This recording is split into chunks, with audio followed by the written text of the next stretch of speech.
नमस्ते दोस्तों, मैं एक शराबी हूँ, मेरा नाम अशोक है। हाय अशोक। हाय, तो हाय। अल्कोहलिक एनोनिमस की मदद से और ईश्वर की कृपा से आज शराब नहीं पिए और एक संतुलित जीवन जीने की कोशिश कर रहा हूँ।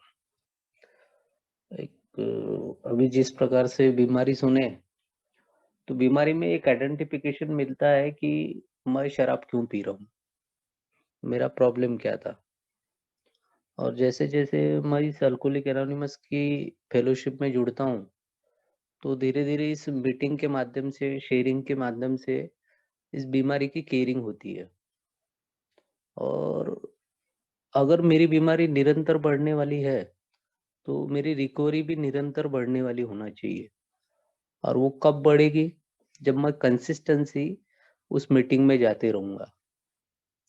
शुरुआती दिनों में जब मैं मीटिंग में गया, तो इस बीमारी के साथ में परिचय हुआ और जैसे-जैसे मेरी सात्विकता बढ़ी, तो मुझे ऐसा लगता था कि यार शराब मेरा प्रॉब्लम है।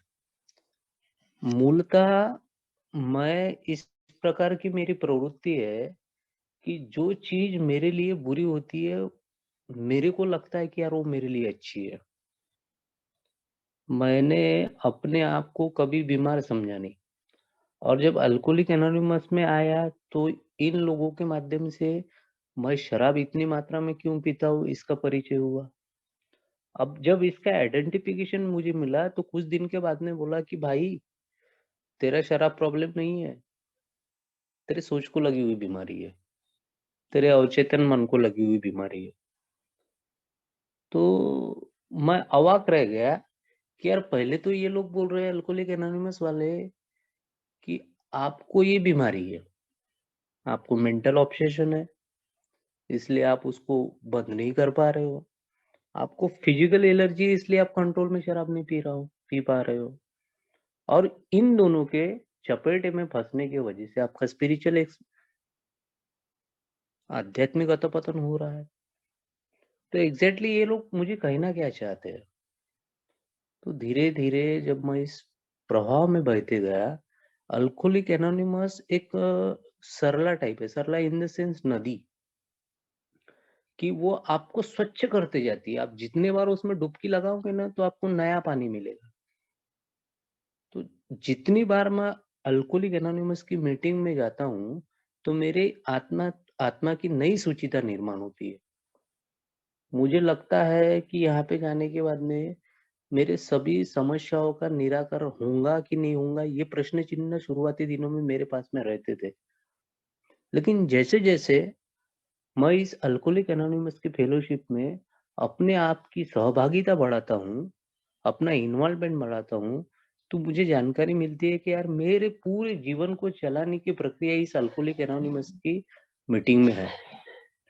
बशर्ते मैंने वहाँ पे इडियट बन के बैठना चाहिए, जो कि मैं अपने आप को समझता हूँ intelligent.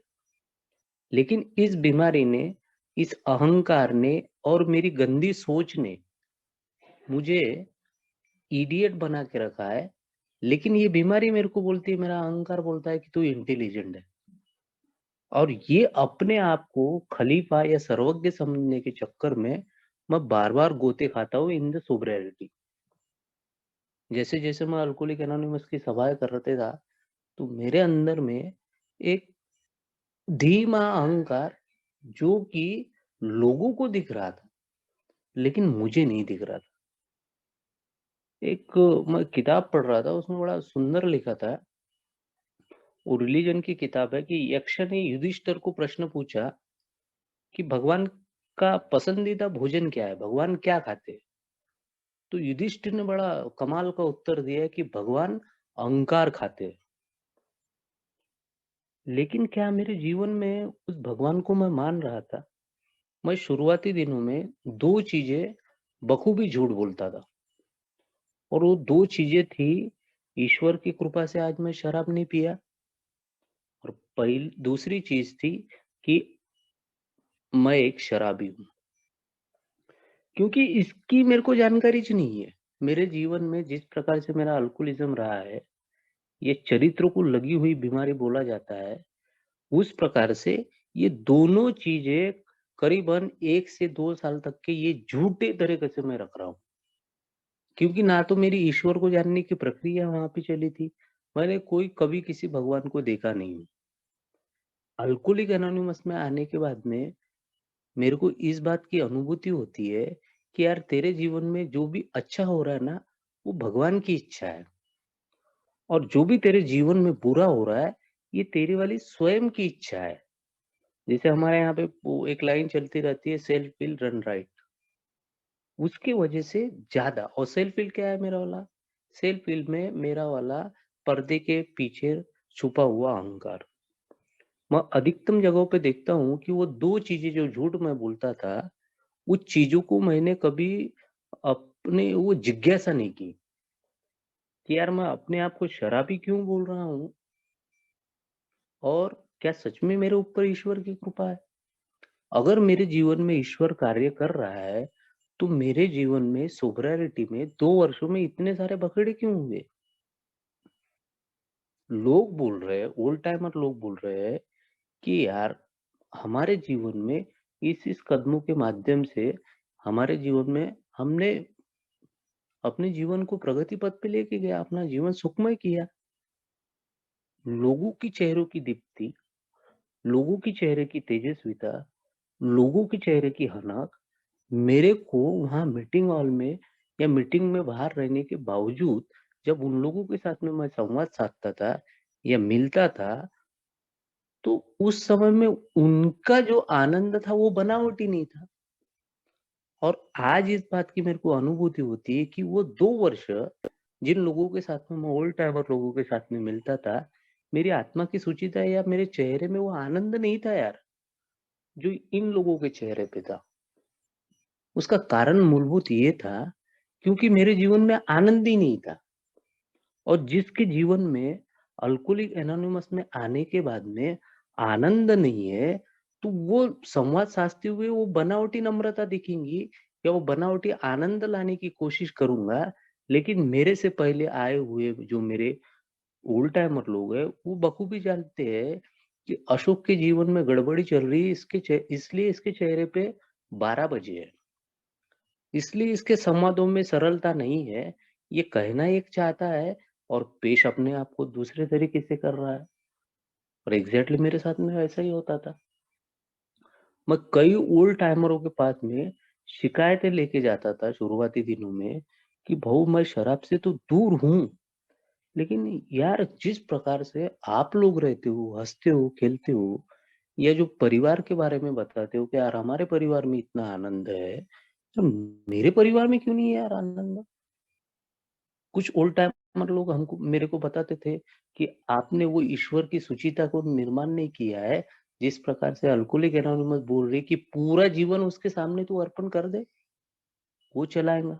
Came to believe that तुझसे कोई बड़ी शक्ति तेरा जीवन चला सकती है, इस पे विश्वास करता है कि तू? कि तूने अपने आप को पावरलेस समझ लिया कि मैं शराब के सामने शक्तिहीन हूँ, इसलिए आज मैं केवल शराब से दूर हूँ। लेकिन एग्जैक्ट मेरा पावरलेस क्या है? मैं अपने अहंकार के आगे पावरलेस हूँ। ये तो पूरा बाह्य लक्षण है। हमारा बिग बुक क्या बोल रहा है कि शराब पीना जस्ट सिंबल। ये मेरा वाला खाली बाह्य लक्षण है कि मैं शराब पिया और शराब पीने के बाद में मैंने वो बखेड़े खड़े किए अपने जीवन में, व्यभिचार लाया, अनाचार लाया, अपने परिवार पे अत्याचार किया, उनके साथ पे ज्यादती की, बदसलूकी की, न जाने कितने ऐसे बखेड़े खड़े किए, जिसका कारण मैं समझता था ये में आने के बाद में, परिचय मिलने के बाद में, इस बीमारी को जानने के बाद में कि शराब है। मैं शराब पी रहा था, मैं बीमारी में फंसा था, इसलिए इस बीमारी के दायरे में रहते हुए मेरे हाथ से काम हुए। लेकिन इन दैट केस अगर मैं निरंतर सोबरिटी के साथ में सात्विक जीवन जी रहा हूँ, शराब की दूरी के साथ में, तो क्यों यार मेरे संवादों में क्यों अभद्रता है? क्यों मैं अश्लील भाषा का इस्तेमाल कर रहा हूँ? क्यों मेरे वो शब्दों में जान नहीं है? जो शब्द सुन के अल्कोहलिक एनोनिमस की जो शब्दावली चलती है अनुभव की, वो शब्दावली अपने आप में एक ताकतवर होती है। उस शब्दों में बड़ी जान होती है, बड़े ताकतवर शब्द होते हैं। शब्दों की महानता समझ के ही मैं वहां पे रुका था।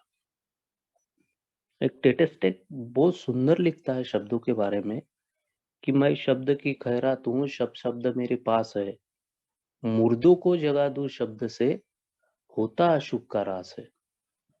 यानी इतनी सारी मेरे जैसे मुर्दे को जगाने वाली वो शब्दावली, अनुभव कथन, वो सुन के मैं रुका।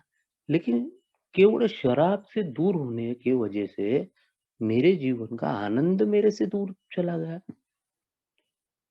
लोग बड़ी बड़ी शेयरिंग करते थे हंस हंस के, उनके चेहरे में कभी झूठ नहीं दिखता था मेरे को, क्योंकि वो लोग जैसे दिखते थे, जैसा बोलते थे, वैसा उनका आचरण रहता था।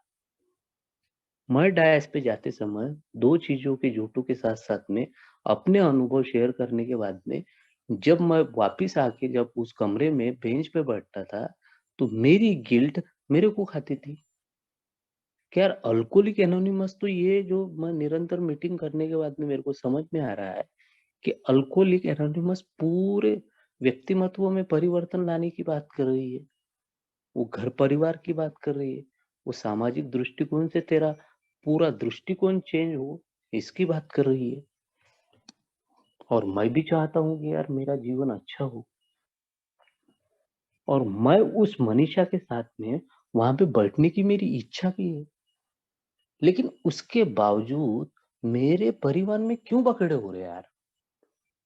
मैं आए दिन देख रहा हूँ कि मेरी माँ, जिसने मेरे को 9 महीने 9 दिन अपने पेट में रखा, उस माँ के साथ में संवाद साधते समय मैं वही अभद्रता, वही अश्लील शब्दों की शब्दावली कर रहा हूँ, जो शायद मैंने अपने शराबी पीते समय ना की हो। इतनी निचले लेवल की शब्दावली क्यों मैंने किया? तब मुझे धीरे धीरे समझ में आया कि यार जिस प्रकार से अल्कोहलिक एनोनिमस वो सुझाव के माध्यम से जो 12 कदम बता रही है ना, मेरे को ऐसा लगता है कि जस्ट फॉर सजेस्ट है। मैं इस बात को भूल जाता हूँ कि कई बार मेरे ओल्ड टाइमरों ने अपने अनुभव के माध्यम से मस्ट इस शब्द का इस्तेमाल किया। मस्ट यानी अनिवार्य। अगर इस 12 कदमों को तू अपने जीवन में लागू नहीं करता है, तो ये अहंकार तुझे बार बार गिराते रहेगा। अहंकार ऐसा एक कैरेक्टर डिफेक्ट है मेरा वाला, जिसके वजह से पूरे जीवन की नम्रता चली जाती है। मैं बनना चाहता हूँ नम्रता, मैं बनना चाहता हूँ नम्र, मेरे आचरण में भी नम्रता मैं लाने की कोशिश करता हूँ। लेकिन ये बार बार जो मेरे साथ में वो जो सोच को लगी हुई बीमारी है, जो अवचेतन मन मेरा वाला अच्छा वाला, उसको खराब करता है ये अहंकार। छोटेपन में मेरी दादी, मेरी आई की आई बोला करती थी, किसी शिक्षा संस्थान में नहीं गई वो अपने आप में इतनी खलीफा थी, उसने अनुभव के माध्यम से जाना था। और वो अक्सर बोला करती थी मुझे कि लाला मन से रोए तो फूटी आंख से आंसू आए। कभी मैंने अपने आप के एंडेवर के लिए या दूसरों की भावनाओं को समझने के लिए अपने उस अच्छे मन को जागरूक किया ही नहीं। मेरा सर्वस्व मैं अपने ऊपर लादते गया। मेरे को जो अच्छा लगता है ना, मेरे को लगता है कि सभी के लिए वो अच्छा है, मेरे हिसाब से सभी लोग चलना चाहिए। ये अहंकार लेके मैं अल्कोहलिक एनोनिमस में 2 वर्ष चला। शुरुआती दिनों में जब मैं मीटिंग के लिए अपने पेतरुक गांव से, एक कस्बा है छोटा सा, वहां से 35 किलोमीटर दूर मेरे को नागपुर मीटिंग जाना पड़ता था। तो एक छोटी सी शॉप है मेरे घर से, वो नुक्कड़ पे मेरी दुकान है स्क्वायर में। तो वहां पे जब मैं मीटिंग के लिए निकलता था 5:30 बजे, तो घर में मैं फोन करता था मेरे बाबू को कि आई तू आजा दुकान पे, मेरे को जाने का है मीटिंग। अब वो 78, उस समय में वो 75 वर्ष की थी, आज उसकी उम्र 78-80 वर्ष की है। वो माऊली को उस सहेली के साथ में बैठी या किसी वार्तालाप कर रही है या टीवी देख रही है जस्ट। अब उसको तैयारी करते हुए 10-5 मिनट तो लगेंगे ना आने के लिए, बातचीत करते हुए। तो वो अगर थोड़ी सी भी अगर लेट हो गई, तो मैं उसको 2-4 मित्र मेरे वहाँ पे बैठे रहते थे, गाँव के लोग बैठे रहते थे, सुजान नागरिक, उन लोगों के सामने मैं उसको बोलता था, तुमको ना साले हो, जब मैं दारू पीता था ना तब ज अच्छा लगता था, तुमको अक्ल नहीं है। अब मैंने दारू छोड़ी, मैं अब जवाबदारी निभा रहा हूँ, तो तुमको मात चढ़ गया है। क्या वो शब्दावली सच में अल्कोहलिक एनोनिमस की सोब्राइटी के साथ में वो मैच हो रही थी? उसका उत्तर है नहीं मित्रों, क्योंकि उस समय में जो सात्विकता का अहंकार जड़ जाता ना मेरे जैसे शराबी को, उसको लगता है कि अपन खलीफा हो गए, अब तो साला ये सब परिस्थिति बदल लेंगे, दारू छोड़ के ना बहुत बड़ा काम हो गया। अब मेरे जो तर्कश में मैं इतने तीर जमा कर लेता हूँ कि कोई दूसरा व्यक्ति मेरे सामने आया तो मैं उसका हनन करते चलूं। वो मातृशक्ति मेरे तरफ देख के अवाक रह जाती थी और सोचती होंगी, यार ये कैसा आदमी है, कैसा लड़का है ये, कैसे लड़के को मैंने पैदा कर दिया।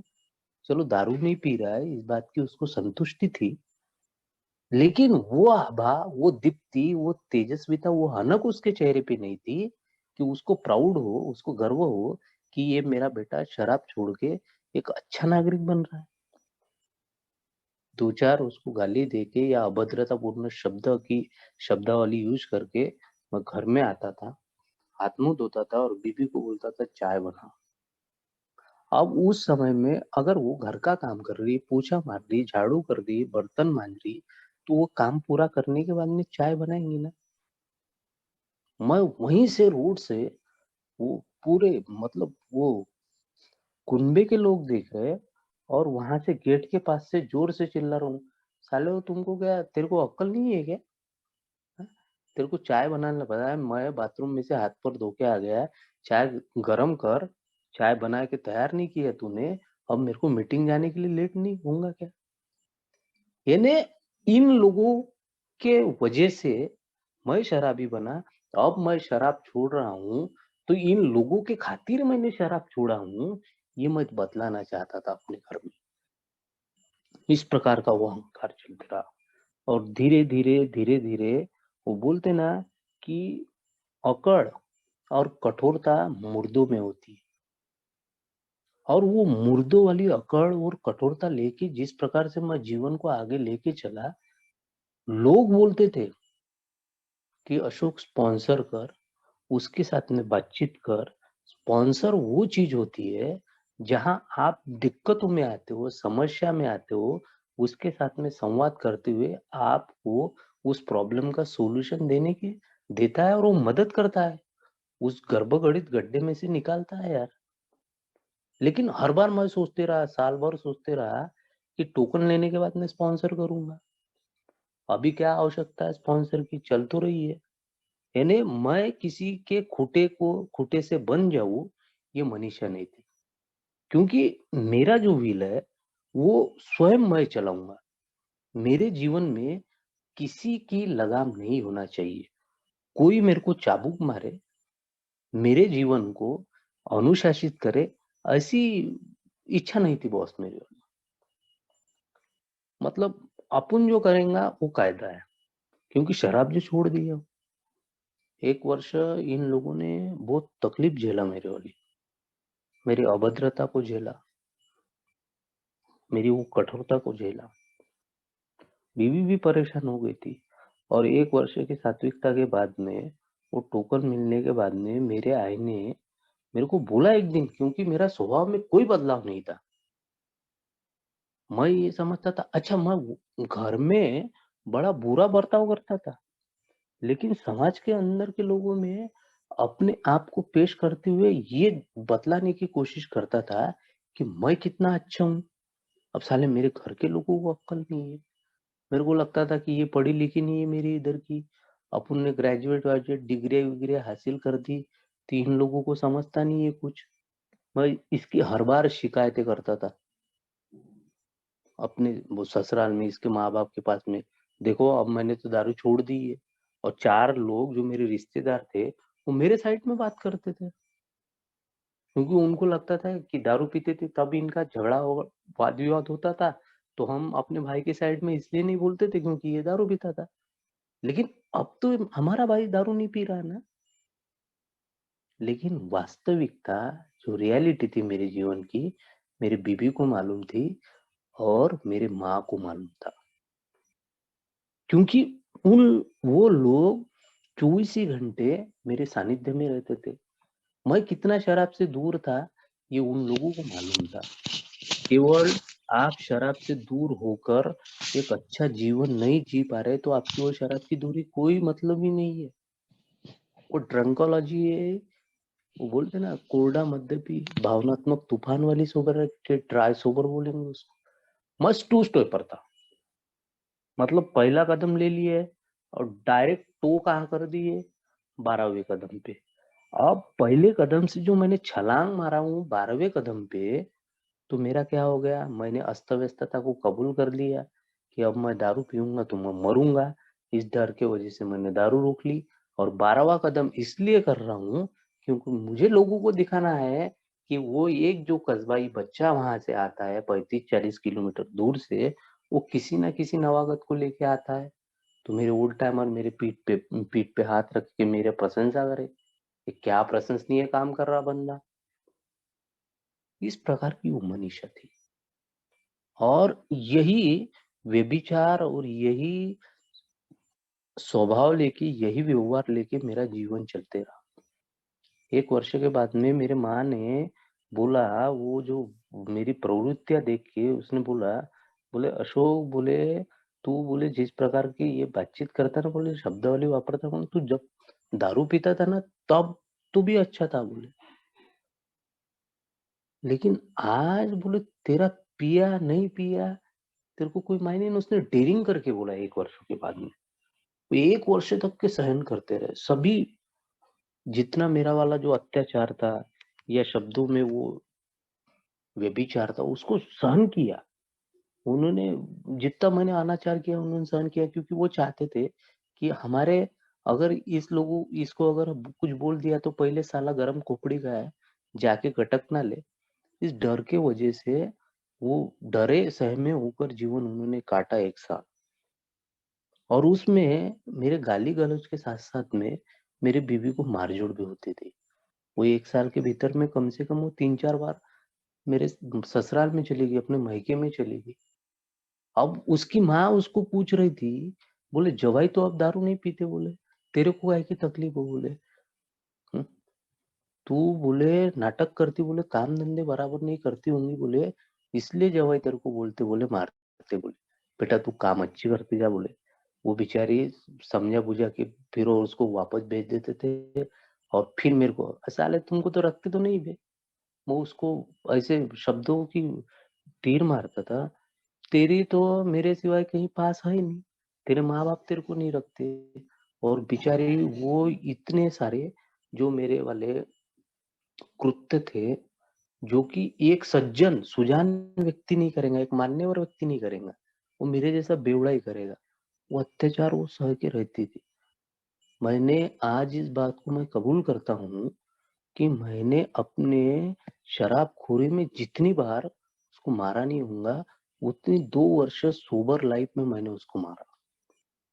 और उन लोगों को भी यार बार बार जाने के बाद में मेरे ससुराल के लोगों को भी लगा कि यार ये कैसा हो सकता है, इसको हम समझा बुझा के अच्छा काम कर रही, उसके बावजूद इसका आना जाना चालू है। कभी ये जवाई उसको ये मार देते, कभी हमको गाली गलौज करते थे, और इन बिटवीन उन लोगों को भी मैं गाली गलौज करता था। मेरे सास ने, मेरा साला जो है वो अभिभावक है, प्राध्यापक है, वो दे युवा वर्ग का भविष्य बनाता है, देश का भविष्य बनाता है। मतलब इतना बड़ा वो प्राध्यापक है, और वैसे व्यक्ति को मैं तो साला झोला छाप हूँ, सड़क छाप हूँ। मेरे से वो दीप्ति में क्वालिफाइड है, और वो छोटे छोटे बच्चों को पढ़ाता है, प्राध्यापक है वो। उसको मैं गाली गलौज करता था, लेकिन कभी उन लोगों ने, ना मेरे सास ने ना मेरे साले ने मेरे को कभी पलट के जवाब नहीं दिया, उन्होंने गाली गलौज नहीं किया। लेकिन उनको भी बार बार गाली गलौज करने की वजह से मेरे अंदर का वो जो क्रोध था, वो जो गुस्सा था, या वो जो तामसिकता थी, उसका परिचय होते रहा। उनको लगा कि नहीं यार, ये जिसको हम राम समझ रहे हैं ना, साला ये राम नहीं है, ये रावण है। और जब उनको इस बात की गारंटी पड़ी, और उनकी लड़की ने, जो मेरे बीवी ने, वो रो रो के एक ही बात का रट्टा लगाया कि ये ऐसे रहते वैसे रहते, तुमको लगता है कि ये शराब से दूर है।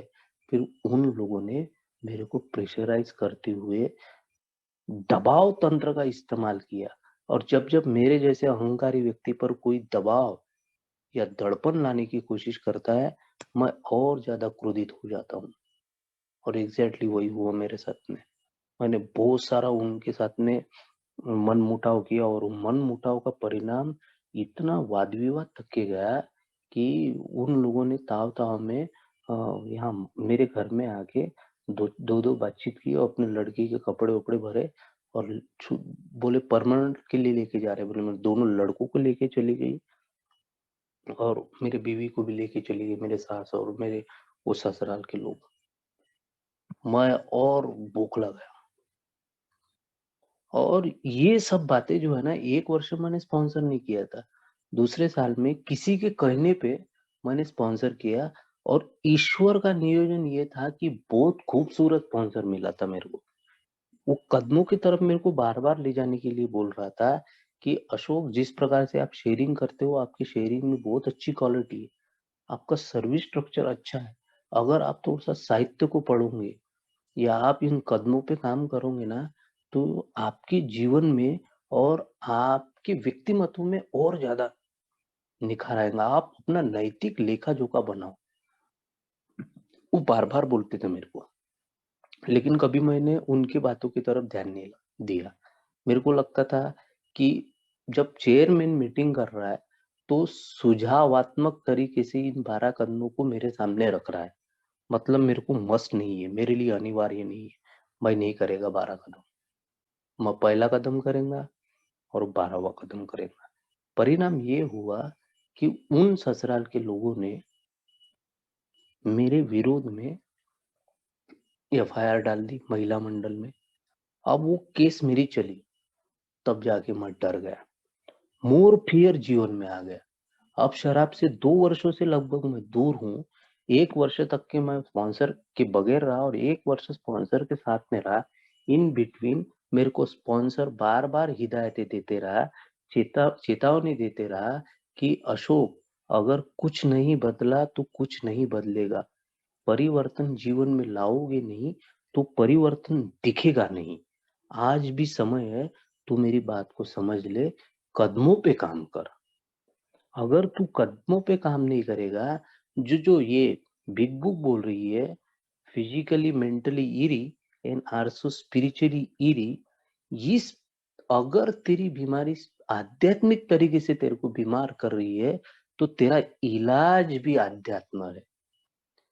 If you powerless over alcohol, your solution also power।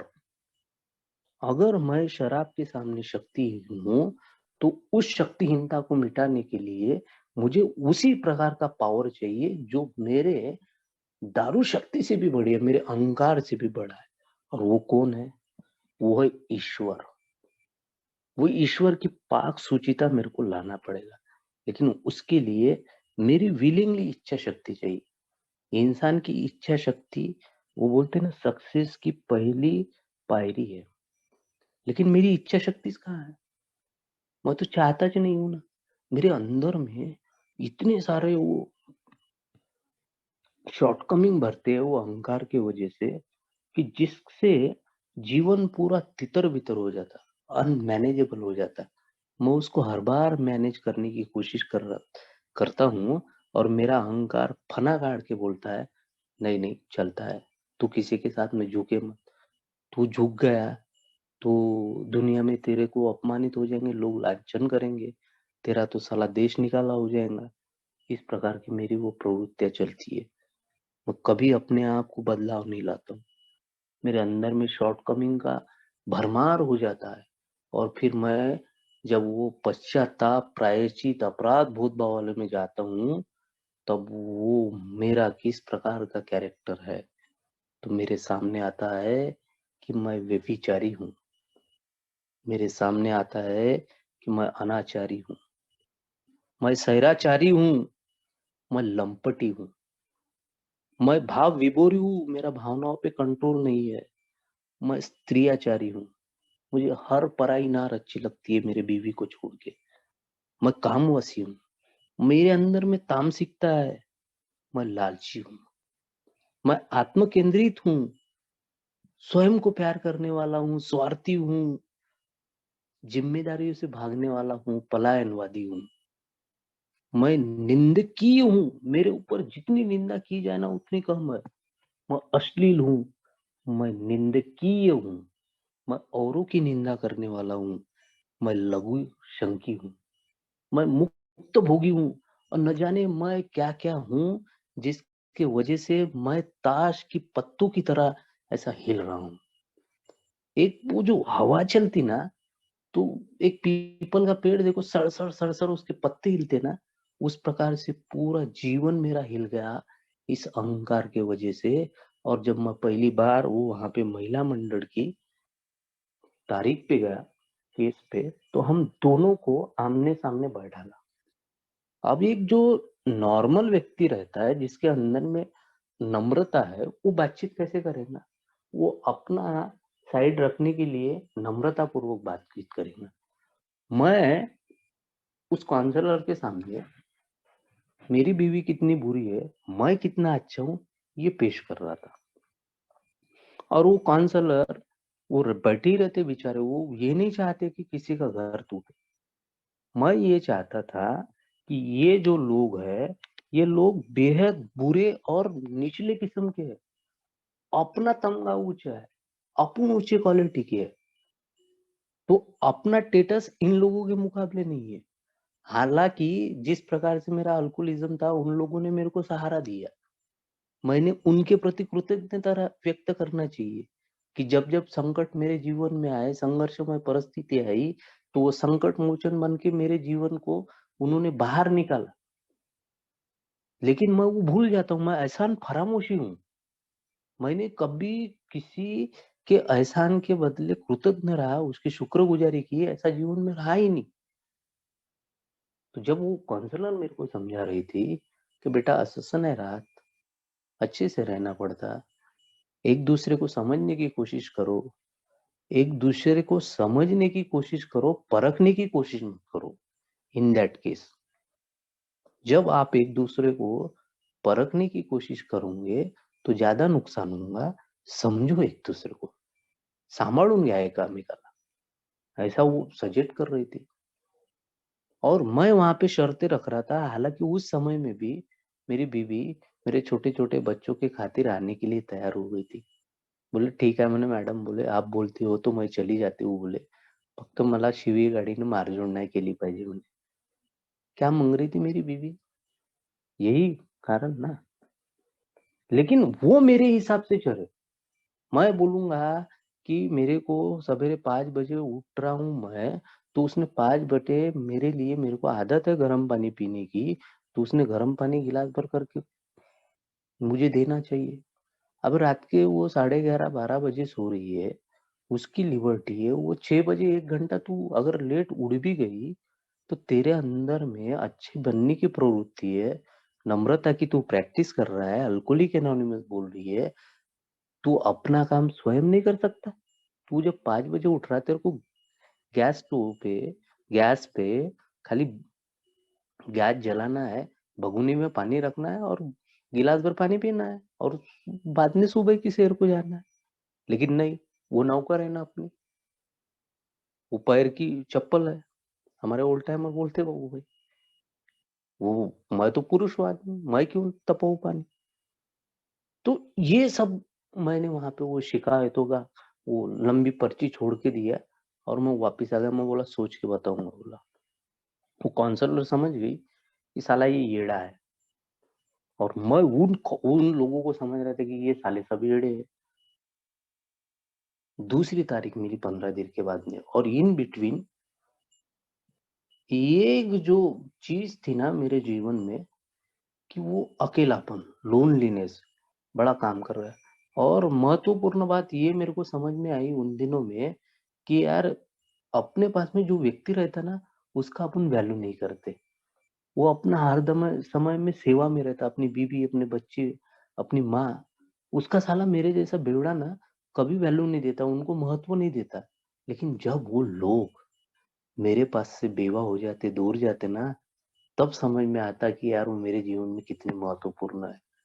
और विरह में गए, कलह करके गए, तो ज्यादा प्रॉब्लम, ज्यादा विरह, ज्यादा अकेलापन आता है। और मेरे साथ में वो अकेलापन मैंने देखा कि मेरे आंखों के सामने मेरे बच्चे नहीं है, मेरी बीवी नहीं है, और इन बिटवीन मेरी माँ भी ये जानती थी कि अगर बहू की 20% गलती होंगी, तो ये मेरे यहाँ का जो बंदर है, ये जो उछल कूदते रहता है, ये जो शाखाएं बदल रहा है, इसकी 80% गलती है। लेकिन वो मेरे दंडात्मक धोरण की वजह से वो एक शब्द नहीं बोल पाती थी। और जब वो मैं दूसरे तारीख पे गया, तो मैं भूखला गया। मैं बोला इधर, क्योंकि वो उन्होंने अब उनके सुर बदल गए थे वो मैडम के। जिस प्रकार से मैंने उसने इसको बताया था कि अब तू जाए मत, याची चांगली लाल हो दे, यानी इसको वैल्यू समझने दे, बीवी बच्चों का क्या वैल्यू होता है, तब तक ये सुधरेगा नहीं। और इस बिटवीन स्पॉन्सर मेरे को ये गाइडलाइन दे रहा था। जब मैंने ये समस्या बताई, तो स्पॉन्सर ये मेरे को बोल रहा था कि बोले अशोक, कॉम्प्रोमाइज वहां पे कर लेना। आफ्टर ऑल तेरे को उस बीवी के साथ में अपना आगे का जीवन चलाना है, तो ज्यादा मन मुटाव करने से, आफ्टर ऑल रहना तो उसी के साथ में, दो बच्चे तू तो दूसरी कर नहीं सकता है। तो मैं स्पॉन्सर को बोलता था कि भाऊ ये मेंटल है ना। तो मेरे स्पॉन्सर ने बड़ा सटीक उत्तर दिया था। बोले अशोक, कितने वर्ष हो गए बोले तेरी शादी को? मैं बोला 10-11 साल। तो बोले 10 वर्षों में जिस बीबी के साथ में तू रहा, जिसने तेरे परिवार को आगे चलाने के लिए 2 संतान दिए, तब वो मेंटल नहीं दिखी तेरे को? और आज अचानक तूने दारू की दूरी क्या हासिल कर ली 1.5-2 वर्ष की, तो तेरे को वो मेंटल दिख गई? कितना सटीक जवाब था। और मेरे को ऐसा लगता था कि साला स्पॉन्सर का मेरे घर में देखने आता है, किस प्रकार की ये क्या है। स्पॉन्सर वांसर को कुछ समझता नहीं है। मैंने उसकी बात नहीं सुना। बहुत अच्छी वो मेरे को कभी कभार मीटिंग में मिलते भी थे ना, तो पीठ पे हाथ रख के बोला करते थे, अशोक अरे हल्के हल्के में तो कदमों पे काम कर रहे, ये अगर तू काम नहीं करेगा तो बोले ये जो तेरे जीवन में जितना भी बखेड़ा खड़ा होना, बोले ये तूफान के पहले की शांतता है वो। और मेरे को लगता था काय की तूफान के पहले की, ऐसे बहुत सारे साले तूफान तो अपन ने एक हाथ में पलटा दिए, काय के तूफान फूफान। स्पॉन्सर एक जगह पे रह के ना, मार्गदर्शक क्या होता है यार, अंधेरे में दिए का प्रकाश है मेरे को लगता है। उस स्पॉन्सर की बात हमने सुनना चाहिए। स्पॉन्सर का मीनिंग ये होता है, sober person offering new Qamar steps on recovery. Exact उसका मीनिंग है कि वो सोबर पर्सन, शराब से दूर रहा वाला व्यक्ति, न्यू कमर्स को स्टेप पे काम करवाए, कि उसको पता है ये रिकवरी है। और वो एग्जैक्टली वही काम कर रहा था मेरा स्पॉन्सर। मार्गदर्शक एक ही जगह पे खड़ा रहता साहब। मार्गदर्शक या गुरु, देखो एक ही जगह पे खड़ा रहता, लेकिन उसके वो अपने शिष्यों को कहाँ से कहाँ पहुंचा देता। रमाकांत आचरेकर साहब ने वर्ल्ड रिकॉर्ड नहीं बनाया, लेकिन उसके शिष्य ने वर्ल्ड रिकॉर्ड बना लिया, जिसका नाम सचिन तेंदुलकर है। मेरा स्पॉन्सर भी चाहता था, जिस प्रकार से मेरा शेयरिंग करने का अंदाज था, शब्दावली थी, लोगों के साथ में वो जो कोऑर्डिनेशन मेरा जमता था, उससे वो आकर्षित थे मुझसे। और ये चाहते थे कि यार तुम मेरे प्रिय शिष्यों में से एक है। बोले बहुत से स्पॉन्सर थे उनके, लेकिन सबसे ज्यादा वक्त मेरे को दिया करते थे। मेरे समस्याओं का निराकरण करने के लिए मेरे को घंटों बैठाला करते थे, और मैं बस सुनता था ये कान से, और इधर के कान से निकाल देता था। अब वो जो तीसरी मर्तबा जब मेरे को बुलाया, तब भी मेरे स्पॉन्सर ने मेरे को बताया था कि अशोक बोले, अब इस बार तो भी अपने वो शैतानी खोपड़ी का इस्तेमाल मत करना बोले, जो राइट में राइट दिल है ना बोले तेरा, उसकी बात सुनना बोले।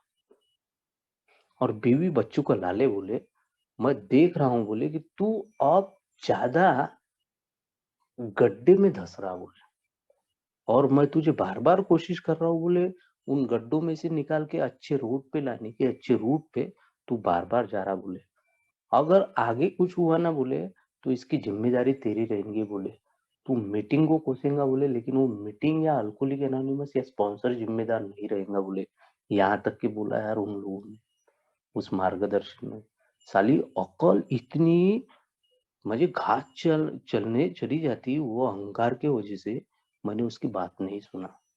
तीसरे मीटिंग में जब गया, वो नोटिस था मेरे पास में, और उन लोगों के कुछ बोलने के पहले मैंने वो नोटिस वो ऐसा ऐसा घुमा घुमा किया और ऐसा धर दिया वो टेबल पे मैडम के, और उसको बोला मतलब पकड़ लो ये नोटिस। अब बोला मेरे को इधर बुलाने का नहीं, मेरा वकील बात करेगा बोला तुम लोगों के साथ।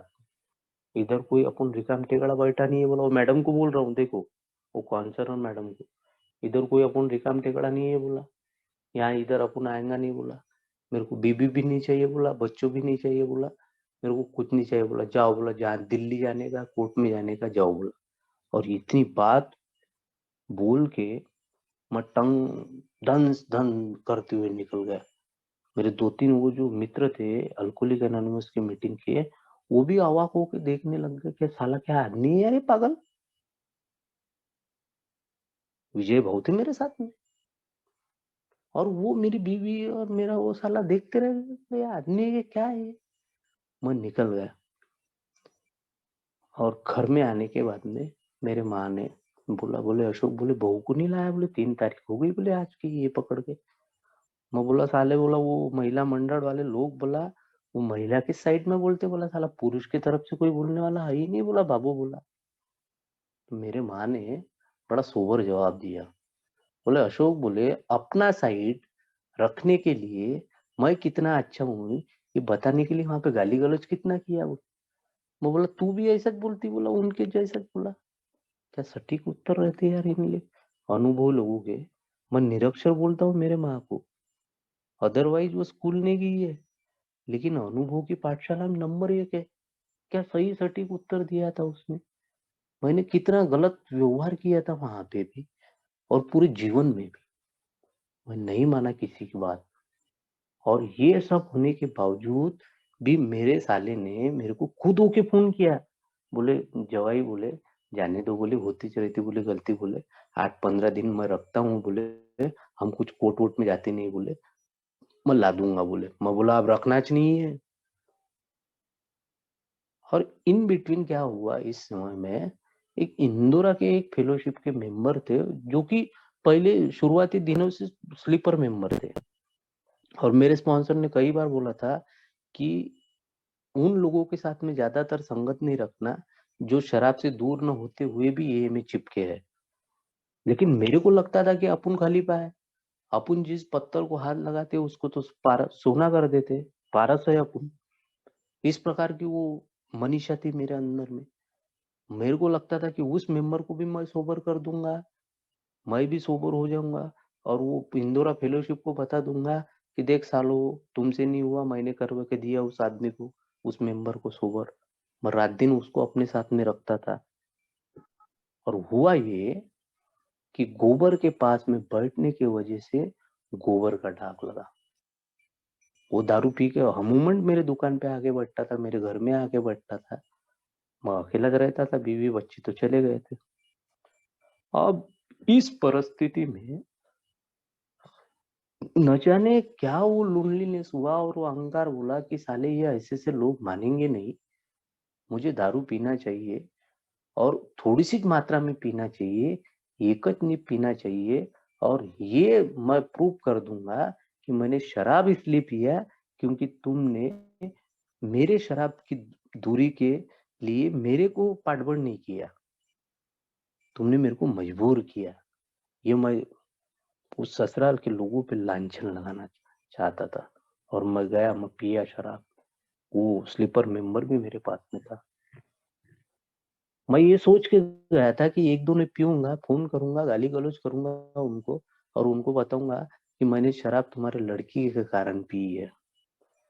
लेकिन बोलते ना वो physical allergy coupled with mental obsession, वो साला मेंटल ऑब्सेशन इतना, एक नींब दो नींब पीने के बाद में फिजिकल एलर्जी इतनी जागृत हो गई कि एक नींब पीने की अभिलाषा लेके गया हुआ अशोक 16, 17, 18 न जाने कितनी नीपे पीते बैठ गया वहां पे। और सब भौचक्के के रह गए। वो वसीम जो था, सॉरी उसका नाम ले लिया मैंने, वो उठ के चला गया। वो जो स्लीप मेंबर था उसने 2-4 नीपी पी, वो अपने घर में चला गया। मैं साला पीती रहा रात के 11-12 बजे तक। और घर के मेरे माँ को लगा कि ये कहाँ गया। उसने पड़ोसों के 1-2 जनों को, मित्रों को बताया कि अशोक सवेरे से गया गुस्से में और वो दारू पिएगा। उसकी हरकतें वैसी ही बता रही थी। वो ढूंढते ढूंढते वहां पे आए कैनल बार में। फिर वहां उन्होंने बताया कि ये तो वहां पे पी रहा कैनल बार में, ठेके पे। तो वो भी मतलब वो हताश हो गई। उसके पैर के नीचे की जमीन खिसक गई, क्योंकि वो हर संकटों से खेल सकती थी।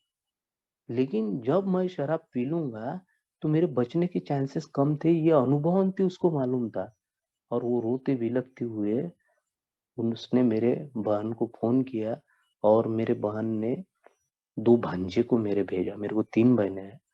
वो कार करके आए, 4 व्हीलर से, और वहीं से मेरे को उठा के वो डाले में डाल दिए 11:30-12 बजे। कैनल बाहर से छूटा है, वो बिल का पेमेंट वगैरह भी उन्होंने दिया। मुझे सोच के देखो कि बीमारी कैसी है। वो सवेरे 10 बजे से अशोक दारू पीने बैठा, ये मनीषा लेके बैठा कि एकच नीप पीऊंगा, और रात के 11:30 बजे तक के न जाने 17-18 के नीपे के ऊपर दारू पिया। और फिर वहां पे उन्होंने मेरे को, मेरे भांजे लोगों ने अपने घर में लेके गया।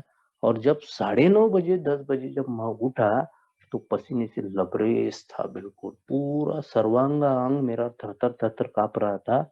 और आत्मग्लानि, असुरक्षितता, कमतरी का भाव, इनसिक्योरिटी, अपराध बोध, और उन लोगों को चेहरे को फेस करने की क्षमता नहीं थी मेरे अंदर में। और 4 ही 5 लोग, मेरे दोनों भांजे, मेरे जीजा, मेरी बहन, मेरे तरफ ऐसे कटाक्ष बोध नजरों से देख रहे थे। उनकी नजरें इतनी चुभ रही थी कि यार अगर वो शब्द बोले तो मैं यहाँ पे अपना आत्मदहन कर लूं, ऐसा लग रहा था मेरे को। ऐसी फीलिंग्स आ रही थी, मतलब उनके तरफ आंखों में आंखें डालने की क्षमता नहीं थी मेरे अंदर में। जिसको वो अच्छा बोल रहे थे वो अच्छा था ही नहीं।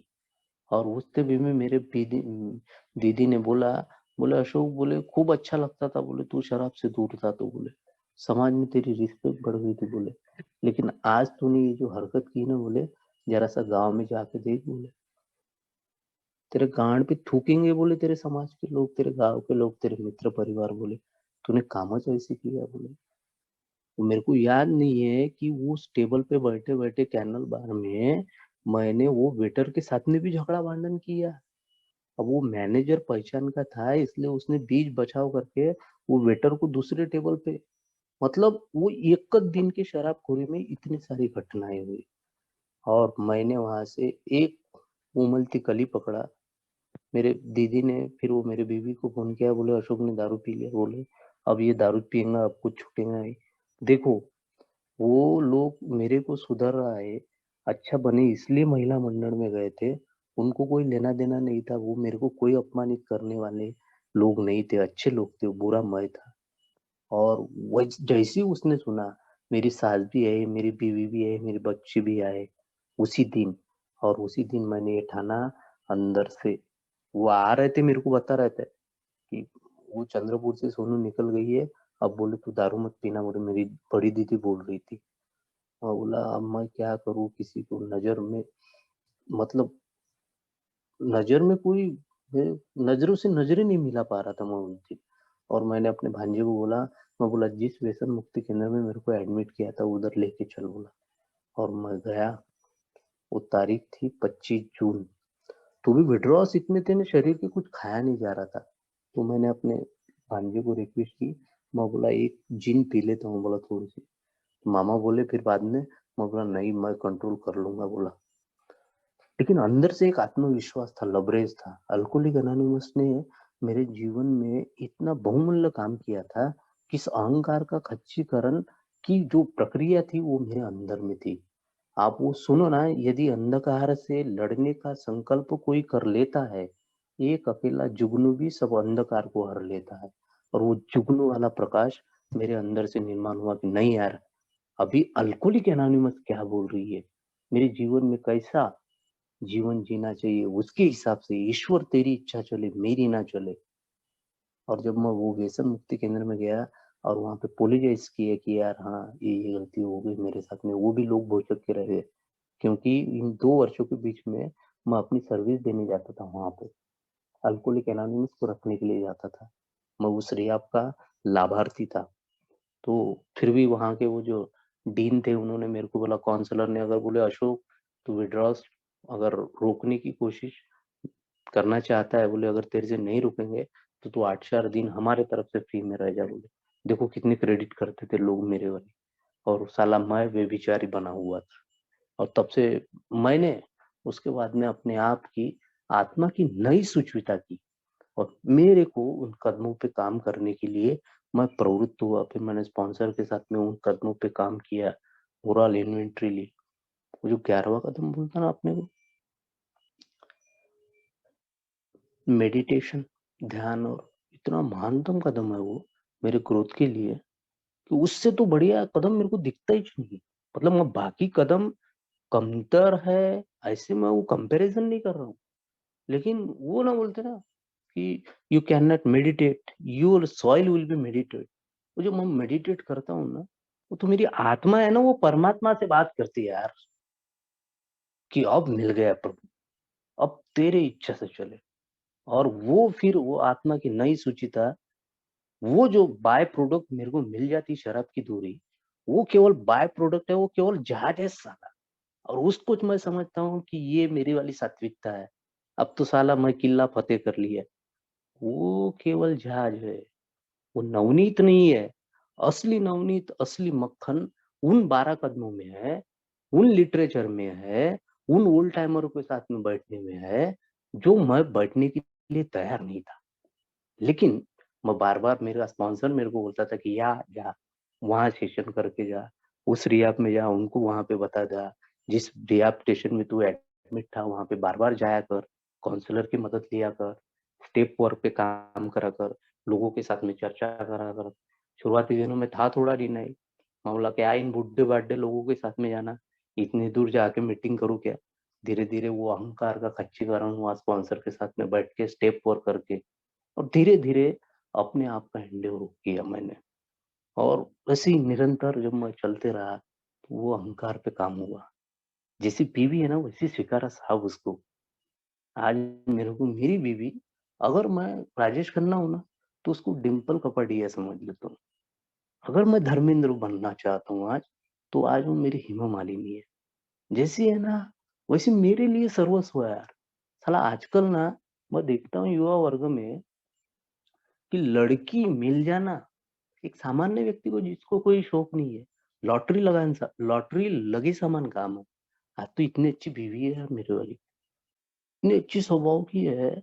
उसके स्वभाव को मैंने कभी पहचाना नहीं यार। कितनी परमेश्वरी अनुकंपा थी। और जब मैं वो ईश्वर की अनुकंपा से चलता हूँ ना, तब मेरे जीवन में नया सर्वांगीण बदल। वो मेरा स्पॉन्सर और बिग बुक बहुत सुंदर लिखता है, जो करना है वो कर ले।